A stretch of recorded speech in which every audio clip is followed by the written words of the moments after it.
अमूक भू भू। कहानी लेखन सौम्य राजेंद्रन। चित्रण सौम्य मेनन।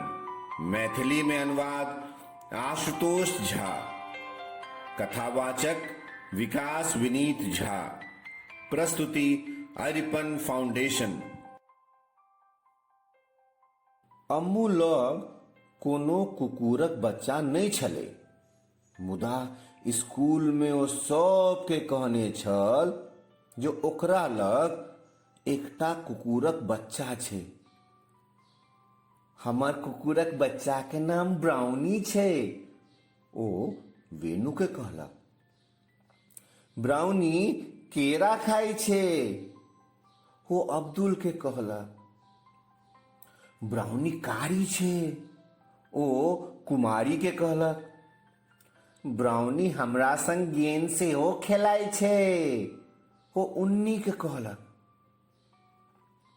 ताहि पर वेणु, अब्दुल, कुमारी आ उन्नी अम्मू के कहलक जे ओ सब ओकरा घर ब्राउनी के देखबाक लेल अयतै। अम्मू अपन माथा झुलबैत बाजल, तो सब नहीं आबि सकैत छै। किएक? सब पूछलक। ब्राउनी के भीड़ सँ डर लगै छै, हमू बाजल।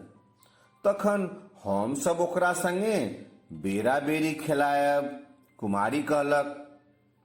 तो सब से नहीं कह सकै छै, हमू बाजल। किएक? उन्नी पूछलक। आइ हम सब बाहर जा रहल छी, अम्मू कहलक। तखन हम सब काल्हि आयब, अब्दुल बाजल। हम सब ओकरा लेल केरा नेने आयब, वेणु कहलक। हम सब ओकरा संगे बेरा बेरी खेलायब, कुमारी कहलक। ठीक छै, अम्मू बाजल। ओकरा बुझा नहीं रहल छलैक जे और की कहल जाय। ओही साँझ अम्मू बाबूजी के एकटा कुकुरक बच्चा कीन कऽ आनि देबऽ लेल कहलक। ठीक छै, देखबै, बाबूजी बजला। मुदा हमरा तुरंते चाही, अम्मू बाजल। बाबूजी हंस देलथि। अम्मू राति में खेनाई नहीं खेलक। ओकर मोन ठीक नहीं छलै। ओ काल्हि के बारे में सोचऽ नहीं चाहि रहल छल। भोर में माय कहलनि, तोहर मोन ठीक नहीं लागि रहल छौ। ओ अम्मू के माथ छुलनि, बुखार छलै। आइ घर से बाहर नहीं जइहें, माय कहलखिन। तैं अम्मू स्कूल नहीं गेल। भरि दिन ओछाइन पर पड़ल रहल, कनियो नहीं हंसल, बस एक टोकरी सोहारी खेलक।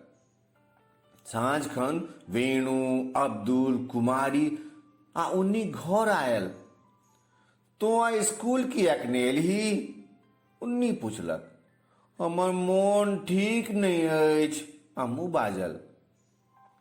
हम सब ब्राउनी के देख लेलिए, अब्दुल बाजल। कतऽ? अम्मू पूछलक। फुलबाड़ी में, कुमारी कहलक। ओ गेंद सँ खेलै नहीं चाहै छल, अब्दुल कहलक। अंचो के अम्मू ओछान पर से उठल आ बाहर भागल। ठीके, सही बात छलै। फुलबाड़ी में एकटा कुकुरक बच्चा छलै, ब्राउनी। मुदा ई कारी नहीं अछि, वेणु बाजल। ई कैल अछि। ओ, अम्मू बाजल। हम तो ओहिना कहलिए। ई भीड़ से नहीं डराय छै, अब्दुल कहलक। ओ, अम्मू बाजल। हम तो ओहिना कहलिए। एकरा गेंद से खेलब नीक नहीं लगै छै, उन्नी कहलक। ओ, अम्मू बाजल। हम तो ओहिना कहलिए।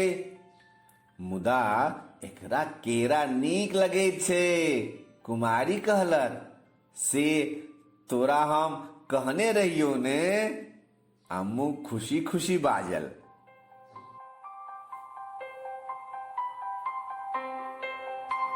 तो बच्चा सब उम्मीद करे छी जे अहाँ सबके ई खिस्सा बड्ड नीक लागल हैत। हमरा लग एहन खिस्सा सबके भरमार छै। हम सबटा खिस्सा लऽ कऽ अहाँ सभक सामने अबैत रहब और अहिना खिस्सा सुनबैत रहब।